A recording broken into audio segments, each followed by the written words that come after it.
Assalamualaikum dan salam sejahtera. Saya Zahra Sofia Dan saya Rania Izandra. Kami dari Sejati Production. Hari ini sekolah kami mengadakan program penyerahan bantuan awal persekolahan sesi 2026. Bantuan ini disalurkan untuk persediaan sesi persekolahan. Semua murid dari tahun 1 hingga tahun 6 akan menerima wang bantuan bernilai RM150 seorang. Ia juga dapat meringankan beban ibu bapa untuk menyedia kelengkapan sekolah. Jom kita saksikan bersama-sama.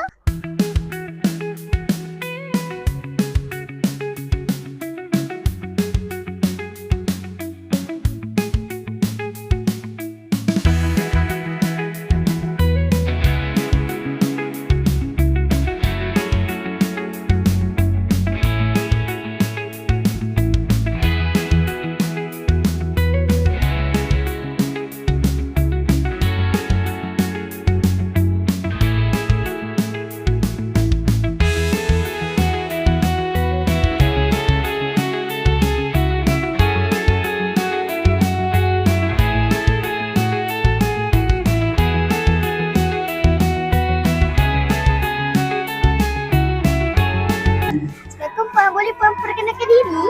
Okey, nama saya Wan Nur Hafizah binti Wak Abdul Ghani. Oh, apakah pendapat Wan awal persekolahan?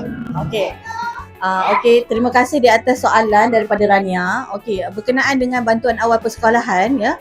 Pertama sekali sebagai ibu bapa merupakan satu bantuan yang sangat membantulah ya pada anak-anak, sebabnya di samping ibu bapa menyediakan pada anak-anak, ada juga bantuan tambahan yang boleh kita jadikan sebagai backup lah untuk membeli peralatan sekolah ke, buku aktiviti ke.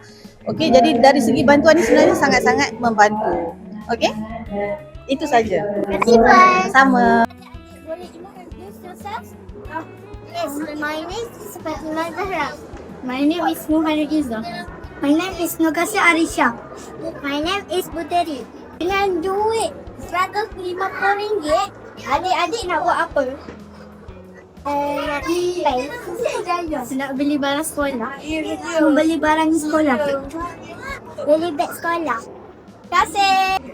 Setelah kita menyaksikan video itu tadi, kita dapat melihat bahawa wang bantuan awal persekolahan dapat membantu kelengkapan persekolahan seperti pakaian seragam dan macam-macam lagi. Ia juga dapat menggalakkan kehadiran murid ke sekolah. Sekian saja video kali ini. Jangan lupa like, komen dan subscribe channel Sejati Production. Bye!